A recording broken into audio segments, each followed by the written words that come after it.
pelita bagi kakiku, terang bagi jalanku.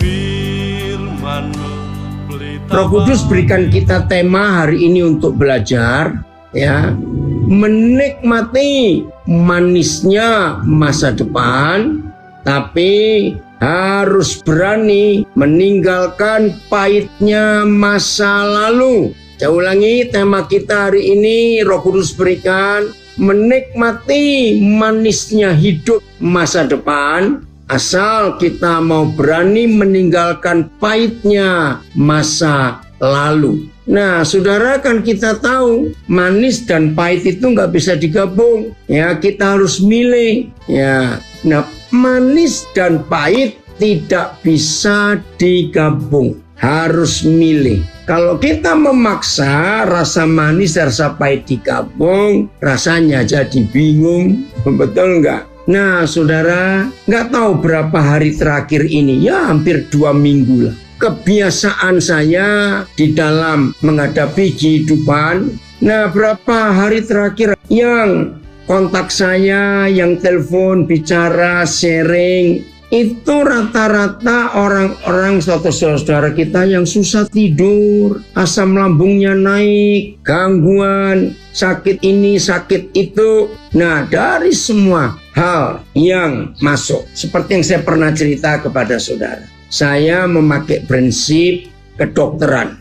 Artinya begini, setiap dokter ya itu pasti membuat jurnal. Ingat ya, setiap dokter pasti membuat jurnal. Nah, salah satu jurnal terpenting dari dokter adalah selalu mendata setiap bulan itu hari per hari. Dokter akan buat jurnal pasien apa yang paling banyak datang konsultasi atau berobat kepada dokter-dokter itu. Nah, di akhir bulan, maka dokter itu akan meneliti pasien sakit apa yang paling banyak datang. Nah, contohnya, kalau pasien yang paling banyak datang di dia itu misalnya diare, maka dokter ini wajib kontak rekan-rekan seprofesi, yaitu para dokter di wilayahnya. Itu wajib. Nah, seandainya di wilayah kerja dokter itu misalnya entah kecamatan, berapa kecamatan atau kabupaten terserah lah. Misalnya ada 11 dokter.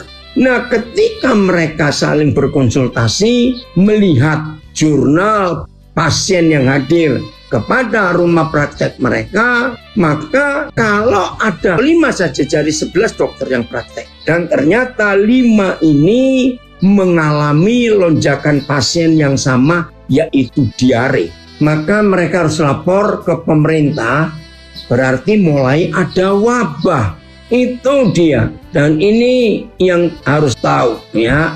Nah, kalau ada 5 dokter saja dari 11 dokter di satu wilayah dan pasien terbanyaknya bulan itu adalah diare, maka mereka harus lapor ke pemerintah mulai ada wabah. Nah, ini kebiasaan saya. Maka saya melihat jurnal. Nah, 2 minggu terakhir ini yang datang konsultasi, cerita, telepon, bicara, WA dan macam-macam. Orang-orang yang susah tidur, asam lambung naik, dan gangguan-gangguan kesehatan yang lain.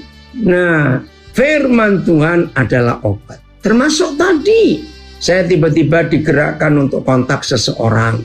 Terus saya tanya, apa kabar? Abu, sejak Selasa itu saya sakit, begini begitu. Langsung saya kirimkan ayat. Nah, coba bukakan Mazmur 107 ayat 17 sampai 20.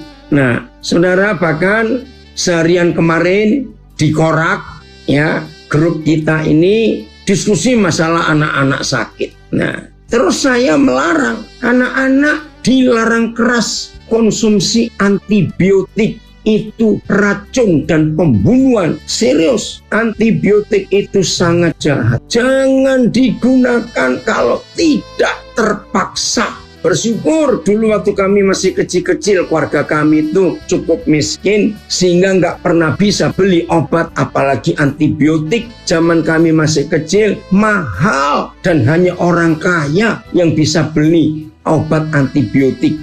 Terima kasih Tuhan untuk itu. Nah, setelah saya dewasa, mendengar banyak fakta bahayanya antibiotik. Nah, saudara, antibiotik itu sangat jahat, apalagi untuk anak-anak. Sedikitnya saya cerita, maafin. Kalau ada dokter-dokter di sini bergabung, maafkan saya, tapi saya harus ngomong. Dulu, bahkan sampai sekarang, antar orang tua, papa mama, itu saling cerita. Loh, anakmu sakitnya, kok cepat sembuh?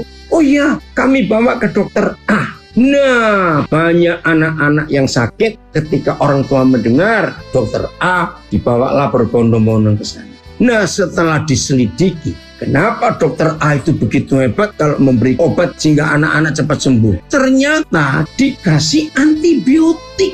Wih, ngeri sekali. Memang buat anak-anak kecil antibiotik itu cespleng istilahnya. Tapi efeknya 15-20 tahun kemudian. Ngeri sekali. Jadi sejak itu saya melarang orang-orang tua memberi antibiotik ke anak-anak. Bahkan kalau dapat resep dokter, maafkan saya para dokter, saya harus ngomong. Jangan konsumsikan anak-anak antibiotik hanya demi supaya dokter saudara terkenal, maaf. Nah, terus saya katakan di diskusi kemarin dengan grup Kora, ya hati-hati. Ayo, ada firman yang menyembuhkan. Mazmur 107, 17-20. Ini penting, ya. Lihat ini ayat ini. Ayat 17. Ada orang-orang menjadi sakit. Jelas firman ini berkata, oleh sebab kelakuan mereka yang berdosa. Ya enggak semuanya. Dan disiksa oleh sebab kesalahan-kesalahan mereka. Nah, dosa dan kesalahan terbesar manusia sampai sakit itu karena dua hal. Satu, pola makan yang tidak benar. Dan dua, pola istirahat. Ini penyebab penyakit terbesar. Berdosa dan disiksa oleh sebab kesalahan-kesalahan mereka. Serius, saudara. Seringkali kita sakit karena berdosa terhadap firman. Melanggar firman. Enggak tunduk pada firman. Maka itu saya katakan tadi pola makan dan pola istirahat. Dan itu tertulis. Ayat 18. Mereka muak terhadap segala makanan dan mereka sudah sampai pada pintu gerbang maut. Puji Tuhan, ada kesempatan yang Papa beri. Ayat 19. Maka berseru-serulah mereka kepada Yahweh dalam kesesakan mereka, dalam himpitan sakit penyakit apa saja, ya. Maka berseru-serulah mereka kepada Yahweh dalam kesesakan mereka dan diselamatkannya mereka dari kecemasan mereka. Garis bawahi, kecemasan. Ini penyebab penyakit, cemas, was-was, khawatir, takut. Wih, ngeri sekali. Berapa terjemahan yang lain soal kecemasan. Ini sumber penyakit, sudah, yang kita harus hati-hati. Lalu mereka berseru kepada Yahweh dalam kesesakan mereka. Dan dia melepaskan mereka dari kesulitan-kesulitan mereka. Dikeluarkannya mereka itu dari dalam segala kesukarannya. PS. Dan Tuhan membebaskan mereka dari kesesakan. MLT kesesakan juga. Nah, kecemasan itu sumber penyakit, gelisah, gak tenang. Nah, ini menyebabkan orang gak bisa tidur. Kemudian dalam kesusahan mereka berseru kepada Yahweh dan ia menyelamatkan mereka kesusahan. Nah, cemas itu sumber penyakit. Catat, cemas, was-was, khawatir, sedih, gelisah, jangan-jangan. Ini lengkap sudah paketnya dari si setan ini. Cemas itu menyiksa. Kecemasan itu membuat metabolisme tubuh kita nggak baik. Tekanan darah, peredaran darah kita terganggu semuanya. Cemas. Bebaskan diri, saudara. Nah, 90% orang itu cemas karena pengaruh masa lalu. Kemarin sore, pas mau ibadah sore kemarin, tiba-tiba ada orang telepon saya kenal dia. Umurnya 50 lebih sedikit. Ya, sukses dalam usaha. Belum menikah. Nah, tiba-tiba dia ngeluh. Aduh, Koden, saya ini begini. Saya bilang, hei, sebetulnya Koden ngalami kayak begitu itu karena kamu tuh sukses usaha. Nah, saudara, ternyata dia takut menikah sebab masa kecilnya pahit. Hampir tiap hari lihat papa mamanya bertengkar. Sampai dia nggak percaya diri. Karena dia takut kalau menikah nanti dia ribut dengan istrinya. Sama seperti papa mamanya. Ingat kemarin viral di sosial media, pembunuh Ica, pendeta loh hamba Tuhan, sekolah di Amerika. Nah, psikolog membongkar masa kecilnya. Tobing kecil ini kenyang disiksa bapaknya, dipukuli bapaknya. Sehingga dia punya kepribadian yang rentan dan suka marah, emosi nggak terkendali. Aduh, lihat kalau sudah begini. Maka itu Roh Kudus berikan kita tema hari ini belajar manisnya masa depan. Kalau kita mau membuang pahitnya masa lalu, sudahlah. Nah, firman ini luar biasa. Kecemasan kita harus dibuang. Dan hanya Bapa di surga bisa membuat kita tidak cemas. Pengusaha yang saya ceritakan itu dia bilang, saya sebelum kontak lagi tadi pagi karena saya masih sibuk. So 3 malam dia nggak bisa tidur. Aduh. Oke, lanjut ayat 20. Mazmur 107. Wih, ini luar biasa. Maka itu ini obat ya. Jadi saya ini kalau dengar ada orang sakit lalu mau cari obat apa, saya bilang jangan. Bereskan hatimu. Obatnya ada di dalam tubuh kita. Self healing, kuasa untuk menyembuhkan tubuh kita sendiri. Disampaikannya, firman-Nya dan disembuhkannya mereka, diluputkannya mereka dari liang kubur.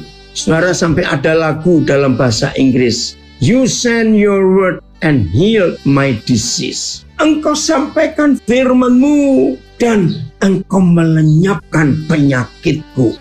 Firman, saudara. Dia mengirimkan firman-Nya dan menyembuhkan mereka, serta dilepaskannya mereka dari liang kubur.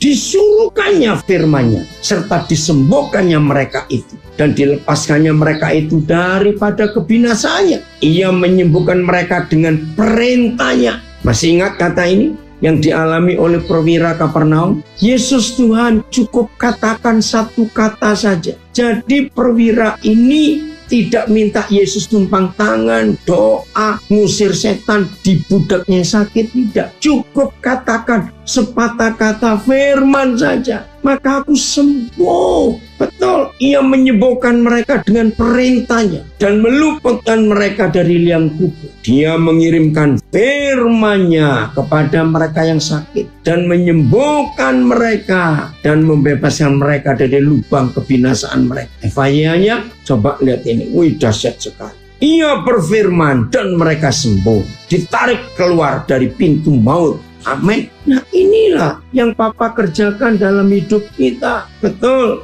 Perlunya inner healing dan memory healing. Setuju.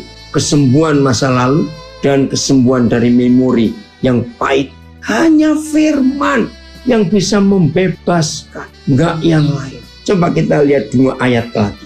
Yeskiel 36 ayat 25 atau 26. Coba lihat. Yeskiel 36. Firman itu dahsyat. Nah, yang baru belajar hal ini hari ini, sampaikan kepada rekan-rekan kita yang hobinya cari obat apa jangan. Wah, ini side effect dari antibiotik, alergi, bahaya pencernaan, infeksi jamur, merusak warna gigi, sensitif terhadap cahaya, kebal terhadap kuman. Wah, itu mengerikan sekali. Jadi itu bahaya sekali dalam hidup kita. Oke ya, makasih. Nah, coba lihat 25-26 ya. Ini firman Tuhan yang luar biasa. Aku akan mencurahkan kepadamu, ayat memercikkan, PS-ku perciki, kemudian aku memercikkan air. Aku akan mencurahkan kepadamu air jernih, bukan air putih, yang akan mentahirkan kamu. Nah, kata tahir itu dari bahasa Arab. Kalau bahasa Indonesia, menyucikan, membersihkan. Kalau pakai bahasa medis, detox. Itu ya. Aku akan mencurahkan kepadamu air jernih. Air jernih itu firman yang akan mentahirkan kamu dari segala kenajisanmu. Ya, dari semua radikal bebas, racun-racun pada tubuh, dan dari semua berhala-berhalamu. Berhala itu nggak cuma patung-patung loh, saudara. Hobi makan jeroan, catat. Itu berhala. Awas itu yang Alkitab larang. Tadi pagi saya diskusi dengan salah satu anak saya. Susah ngajari untuk menghindari gorengan-gorengan. Ngotot, ya udah direbus saja. Saya bilang silakan. Orangnya ada di sini nggak? Ini nggak tahu. Iya, itu berhala. Kalau kita nggak bisa melepaskan diri, hobi, makanan-makanan yang dilarang oleh Tuhan, dan dari semua berhala-berhalamu, aku akan mentahirkan kamu, mendetoks kamu. Ini karena air jernih, itu karena firman. Wih, terima kasih Tuhan. Yes, setelah itu kamu akan kuperciki dengan air jernih, supaya kamu bersih dari segala berhalamu dan dari segala sesuatu yang telah mencemarkan kamu. Saudara, ini firman Tuhan. Ya, aku akan memercikkan air jernih kepadamu, dan kamu akan menjadi bersih, tahir, detoks, murni. Kamu akan dibersihkan dari kenajisanmu dan dari penyembahan berhalamu. Ayat 26, ya, masih Yesnya. Ya, komen dari saudara kita di Kutai Barat. Orang Dayak suka makan ikan yang direbus. Ya, saya tahu sejarahnya karena minyak goreng mahal di situ. Karena tahun 75-76 saya pernah hidup di daerah ini. Aduh, dapat minyak goreng itu mahal sekali. Sehat memang makan yang direbus itu. Ayat 26, Yesaya 36. Kamu akan kuberikan hati yang baru dan roh yang baru di dalam batin. Aku akan menjauhkan dari tubuhmu hati yang keras, dan kuberikan kepadamu hati yang taat, hati yang nurut. Wih, luar biasa. Aku akan memberimu sebuah hati yang baru, dan roh yang baru akan kutaruh dalam hatimu, dan aku akan membuang hati yang keras dari tubuhmu dan memberimu hati yang lembut. Maka kamu akan kuberikan hati yang baru dan pikiran yang baru. Hatimu yang sekeras batu itu akan kuganti dengan hati yang taat. Nah, kalau ini semuanya, bayangkan betapa indahnya hidup ini. Yang baru gabung, ayo bersihkan pikiran, bersihkan hati dari semua kotoran radikal bebas yang ada di sekitar kita, yang tiap hari kita bernafas, kita hirup, kita sedot masuk ke tubuh kita. Firman ini luar biasa. Yang baru gabung lihat tuh, Yesaya 36 ayat 25 dan 26. Terima kasih Bapak untuk hal yang luar biasa itu. Maka itu kalau kita hidup dalam kebenaran ini, hidup ini pasti sehat. Nah, maka itu yang baru gabung, saya beritahu lagi tema kita hari ini belajar menikmati manisnya masa depan. Asal kita mau buang pahitnya masa lalu. Jangan kita menghadirkan masa lalu ke hari ini. Kalau kita menghadirkan masa lalu ke hari ini, maka besok jadi pahit hidup ini. Karena hari ini, kalau itu merusak pikiran kita, merusak memori kita, merusak metabolisme tubuh kita, besok bangun pagi, kita langsung stres. Hidup nggak segar. Ngapain? Maka itu penting sekali untuk kita hidup seperti itu. Woi, dari Surabaya ada komen, manisnya masa depan bila melupakan pahitnya masa lalu. Betul, sebab firman-Nya menyembuhkan dan meluputkan dari kebinasaan. Firman-Nya membersihkan dari kenajisan. Yahweh memberi hati yang baru dan taat. Terima kasih. Nah, inilah fakta hidup. Ya, ada yang komen dari Nabi harus move on. Betul, ngapain? Putar-putar ke yang dulu lagi, sudah lewat. Nggak bisa kita paksakan dan percuma juga kalau itu sudah terjadi. Ayo kita lihat ke depan. Indah dan manis ke depan itu kalau hidup kita serius, mau memberikan kesempatan untuk Roh Kudus. Luar biasa. Saudara, anak-anak adalah sosok manusia yang kita harus ambil pelajaran. Ya, anak-anak. Kita harus melihat bagaimana anak-anak itu hidupnya luar biasa. Nah, sepanjang malam kemarin, jadi kalau di Nabiri sudah hampir jam 11 malam sampai lewat jam 24, ya saya masih diskusi dengan beberapa saudara di Korak. Gara-gara apa? Saya mendarat di Banjarmasin dari Makassar. Dijemput oleh anak saya yang bawa cucu saya. Nah, jadi saya belum pernah ketemu cucu saya ini. Begitu naik mobil bersama seorang hamba Tuhan namanya Pak Naftali. Begitu saya masuk mobilnya, saya lihat kaget. Cucu saya duduk di baris paling belakang. Ya, jadi ada mobil apa saya lupa itu ya. Bagian depan, pengemudi, lalu saya di tengah, lalu belakang. Saya masuk kaget. Ternyata ada cucu saya ini. Nah, saya memang ada sesuatu yang oh anak ini pasti ngalami sesuatu, saya belum tahu. Ternyata betul, cucu saya ini autis, saudara. Saya juga baru tahu. Ada komen dari Kutai Barat. Amin. Firman Tuhan mendetoksifikasi pikiran dan jiwa untuk menjalani hidup ke depan. Menjalaninya dengan pikiran hati yang sudah dibersihkan dari masa lalu. Luar biasa firman ini, puji Tuhan. Dahsyat firman ini. Hidup selalu baru di dalam Tuhan. Cermin Kristus harus nyata dalam hidup kita. Amin. Nah, saudara, begitu saya masuk ke mobil itu, saya lihat cucu saya. Dia nggak reaksi. Nah, saya mulai kaget. Dia sibuk. Ya maklum, anak autis. Dia sibuk main HP-nya itu. Tapi nggak tahu bagaimana Roh Kudus gerakkan saya untuk terus ngajak dia ngomong. Nah, saudara, maaf, saya ingin bersaksi. Biasanya kita, ya apalagi yang seumur saya, cucu saya ini umur 13-14 saya lupa. Nah, maaf, apalagi yang seusia saya, apalagi saya seorang hamba Tuhan begini. Nggak akan nanggapin anak autis yang duduk di belakang dan dia sibuk main HP, namanya anak autis. Tapi nggak tahu kenapa Roh Kudus nyuruh saya ajak dia ngomong, ajak dia cerita. Terus saya ajak ngomong sambil saya noleh ke dia. Jadi saya nggak perhatikan papanya dan hamba Tuhan Pak Naftali ini. Saya ngajak dia cerita, saya ajak dia ngomong. Nah, dia mulai perhatian. Namanya Yedija. Terus saya bilang, Yedi, ayo deket, dia mulai sengkong. Ayo deket engkong di sini, saudara. Dia nggak mau maju, tapi mulai bereaksi nanggapi saya. Oh ya udah. Nah, karena itu jam makan siang, maka saya diajak oleh papanya Yedi ini. Nah, begitu turun untuk makan, saya kaget, papanya juga kaget. Tiba-tiba Yedija ini gandeng saya. Papanya ngelihat itu, saya juga syok, bener, saya digandeng, saya dituntun. Apalagi hujan, kaget. Nah, begitu masuk ke rumah makan, saudara, kalimat pertama dia ngomong ke papanya, "Pak, engkong itu baik sekali ya." Saya kaget, papanya juga kaget. Saudara, dari tempat makan menuju ke tempat kami nginap. Dia di mobil bilang ke papanya, "Pak, boleh nggak malam ini saya nginap dengan engkong?" Wih, saya juga senang, "Boleh Yedi." Tapi nggak bisa. Besok kamu bangun pagi. Harus sekolah, nanti engkong terganggu kalau kamu nginap.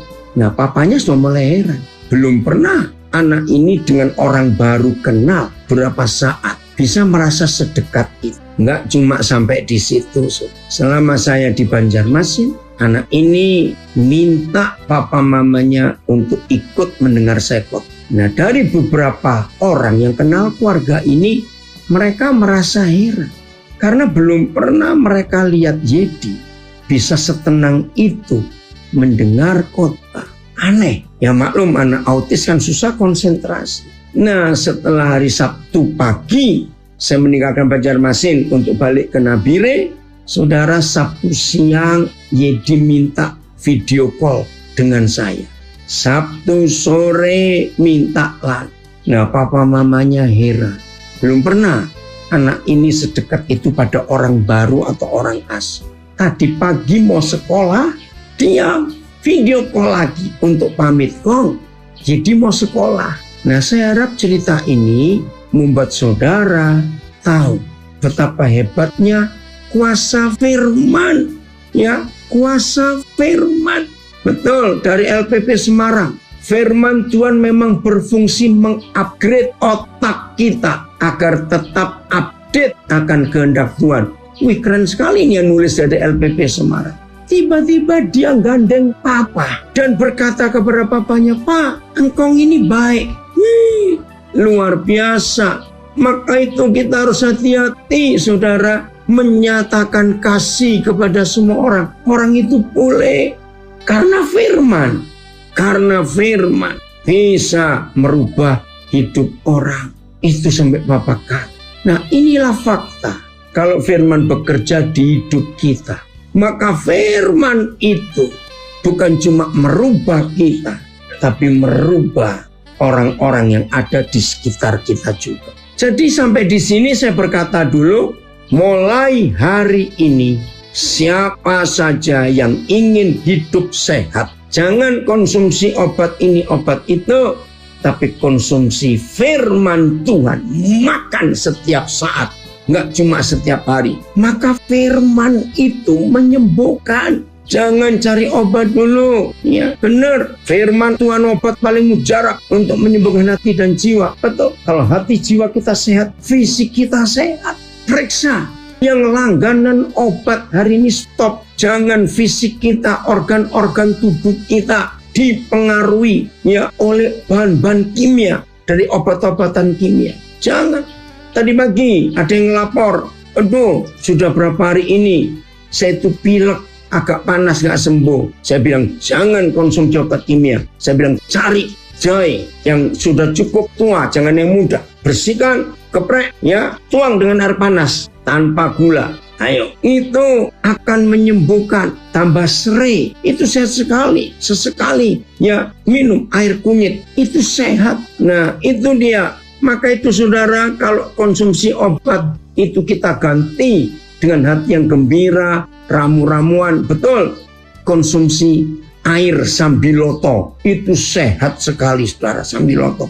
Walaupun pahit, nggak apa-apa. Ya, pakai ramu-ramuan yang ada. Aduh, kalau saraba itu bahaya, manisnya itu. Iya, awas ya, yang kopinya saraba karena manisnya itu, santannya juga kurang bagus. Oke, jadi kalau kita mau hidup dengan firman, makan firman tiap hari, bersih. Hati ini bersih, pikiran bersih. Kalau hati bersih, pikiran bersih, otomatis peredaran darah kita normal. Ada kesaksian. Saya baru lolos dari maut, sakit parah. 2 minggu di IGD dan ICU. Wih, luar biasa. Firman Tuhan yang memulihkan. Sekarang masih masa pemulihan. Percayalah, saya belum kenal ini bapak atau ibu. Jadi saudara, firman itu segala-galanya. Maka itu Yohanes 1 ayat 3. Segala sesuatu dijadikan oleh firman. Nah, ayat yang berikut Yohanes 15 ayat 3. Ini detox yang luar biasa, hanya karena firman, bukan yang lain. Ayo kita kembali ke alam, herbal, ramu-ramuan. Kamu memang sudah bersih karena firman yang telah kukatakan kepadamu. Wih, ini keren. Kata bersih itu detox lagi sekali.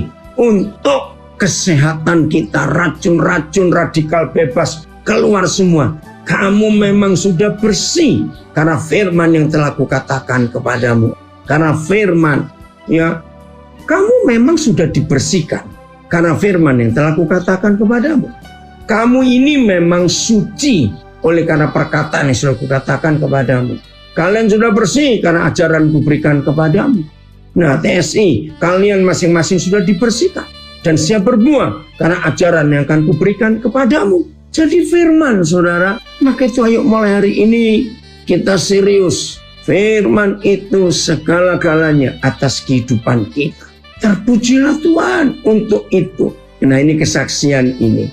Nah, salah satu anak kami, satu-satunya orang di Nabire, ya, dia muridnya Adirai untuk pola hidup sehat. Dia muridnya Dr. Henry yang spesialis olahraga itu, dan saya nggak tahu dia belajar di mana lagi. Nah, sudah lama dia itu ingin meriksa saya karena dia melihat aktivitas saya begitu padat, ganti-ganti tempat, ganti jam, perjalanan di pesawat semuanya. Aduh, udahlah.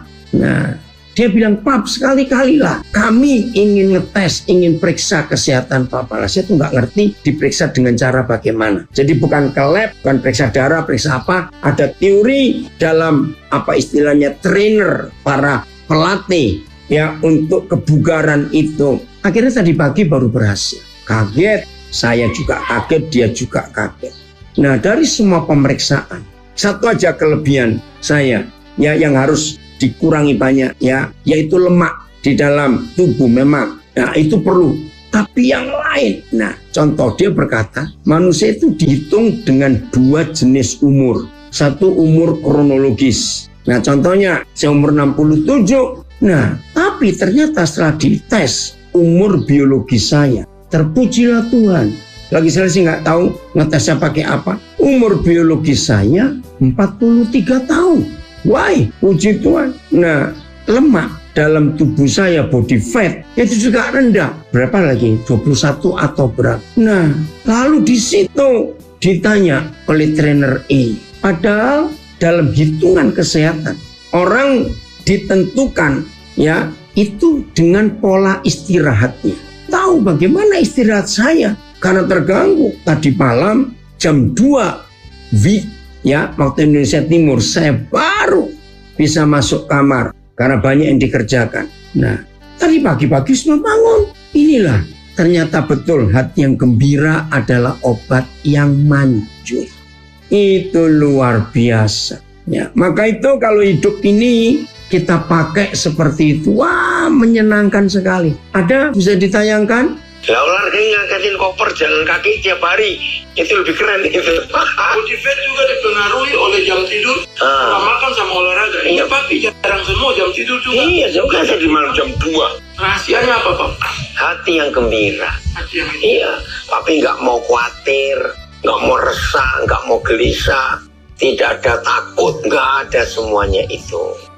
Pola makan bagaimana Pak? Ya pola makan sedapat mungkin jaga. Papi ngurangi banyak gorengan, ngurangin banyak lemak. Iya pola makan itu. Oh, jeroan papi hampir enggak lah sama sekali ya. Ini umur 66 tahun teman-teman. Tapi body fat masih 21. Terus olahraga Pak? Itu cuma jalan sama ngangkat koper. Ngangkat koper ya. Kan body fatnya 21, masa air 57, normal. Masa otot 47, fisik 5, normal. Usia sel, teman-teman tahu umur papi 66 tahun. Lebih, hampir 67 kalau dipikir. Iya. Tapi usia sel 43. Puji Tuhan, Tuhan baik. Bagi hati yang gembira adalah obat yang manjur. Jangan mau khawatir, resah, gelisah, kecewa, sedih, marah, nggak ada gunanya. Itulah kebenaran yang luar biasa dalam hidup kita. Oke ya? Jadi mulai hari ini, wah firman itu luar biasa. Ya, kalau kita mau taat dan melakukan firman, hidup ini pasti dahsyat, saudara. Ya, ayat terakhir kita akan lihat firman ini supaya kita makin berkenan. Dan kalau fisik kita sehat, roh kita sehat, jiwa kita sehat, Tuhan dipermuliakan lewat hidup kita semua. Memang beban pikiran itu jahat sekali. Kita lihat ayat yang berikut. Filipi 4 ayat 4 sampai 8. Filipi 4 ayat 4 sampai 8. Ada firman yang luar biasa. Anak-anakku yang marga binaan, belajarnya untuk kalian betul-betul memaksa diri, membuang kepahitan masa lalu.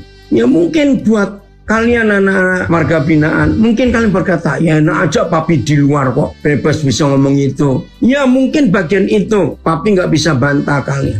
Tapi jangan biarkan kalau fisik kalian, maaf ya papi berkata, kalau fisik kalian dikurung di dalam penjara, tapi roh dan jiwa kalian tidak boleh ikut dipenjarakan juga. Katakan amin, marga binaan semua. Fisik kalian boleh dipenjarakan, tapi roh dan jiwa kalian harus bebas merdeka. Karena firman Tuhan yang luar biasa. Buang semua kepahitan masa lalu. Tuhan campur tangan luar biasa. Nah, maka itu anak-anak saya warga binaan, bebaskan pikiran dan roh kalian dari tekanan-tekanan. Jangan mau ikut dipenjarakan. Buang pahitnya masa lalu, nikmati manisnya masa depan. Oke, Filipi 4 ayat 4 mulai sampai 8. Ini yang terakhir ya, ayat terakhir. Lihat, Filipi 4 ya, ayat 4 sampai 8. Filipi 4 mulai 4 sampai 8. Nah, kita baca satu persatu dengan singkat. Lihat ini Filipi 4 ayat 4. Bersukacitalah, perintah. Ini perintah. Bersukacita itu perintah. Ini perintah, bersukacitalah. Enggak cuma sekali, tapi senantiasa, terus-menerus dalam Tuhan. Bukan dalam duit yang banyak, dalam kemewahan materi, dalam kenikmatan makan enak. Tidak, bersukacitalah senantiasa dalam Tuhan. Sekali lagi kukatakan, bersukacitalah. Terima kasih Tuhan. Ayo kita bersukacita. Ayat 5. Hendaklah kebaikan hatimu diketahui semua orang. Jangan disimpan-simpan. Tuhan sudah dekat. Ayat 6.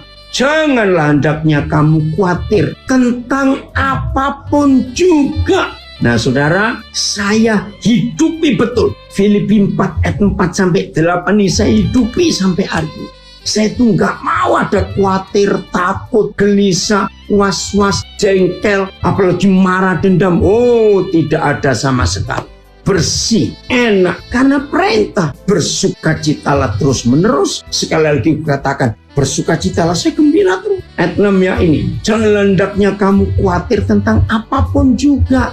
Jangan. Tetapi nyatakanlah dalam segala hal keinginanmu kepada Tuhan, kepada Bapa di surga, dalam doa dan permohonan dengan ucapan syukur. Ini yang saya lakukan. Nah, ayat 7. Damai sejahtera Tuhan yang melampaui segala akal. Akal kita sampai di sini, tapi damai sejahtera di atas semuanya. Damai sejahtera Tuhan yang melampaui segala akal akan memelihara hati dan pikiranmu dalam Kristus. Saya uraikan singkat. Kekhawatiran yang memelihara hati dan pikiran, hidup kacau. Ketakutan yang menguasai hati dan pikiran, hidup sakit-sakitan. Marah yang menguasai hati dan pikiran, orang itu jadi pendendam. Maka itu siapa yang saudara izinkan memelihara hati dan pikiran kita? Terpujilah Tuhan kalau damai sejahtera dari Raja Damai itu masuk memelihara hati dan pikiran kita. Hidup itu pasti sehat. Nah ini ayat 8 resepnya. Wah, haleluya. Jadi akhirnya saudara-saudara ya, semua yang benar, semua yang mulia, semua yang adil, semua yang suci, semua yang manis, semua yang sedap didengar, semua yang disebut kebajikan, semua yang patut dipuji, pikirkan semuanya itu. Jadi jangan masukkan was-was, khawatir, cemas. Aduh, buang itu sampah-sampah. Berapa kali saya mengajar, jangan jadi tong sampahnya setan. Jangan jadi membernya si kunyuk. Kalau jadi member si kunyuk, tiap kali ada produk baru, kita dikirim itu produknya. Ngawur aja. Itu merusak semuanya. Oke, jangan ada. Amin. Apa yang terjadi kalau hidup kita bebas dari semua kotoran-kotoran dunia, khawatir, takut, was-was, marah, jengkel, tersinggung. Duh, rugi besar. Nah, terus ayat 9. Dan apa yang telah kamu pelajari, dan apa yang telah kamu terima, dan apa yang telah kamu dengar, dan apa yang telah kamu lihat padaku, lakukan itu. Maka Tuhan sumber damai sejahtera akan menyertai kita semua. Haleluya. Tuhan Yesus memberkati kita semua. Dan jadilah orang-orang yang dipakai oleh Tuhan. Amin. Firman-Mu pelita bagi kakiku, terang bagi jalan.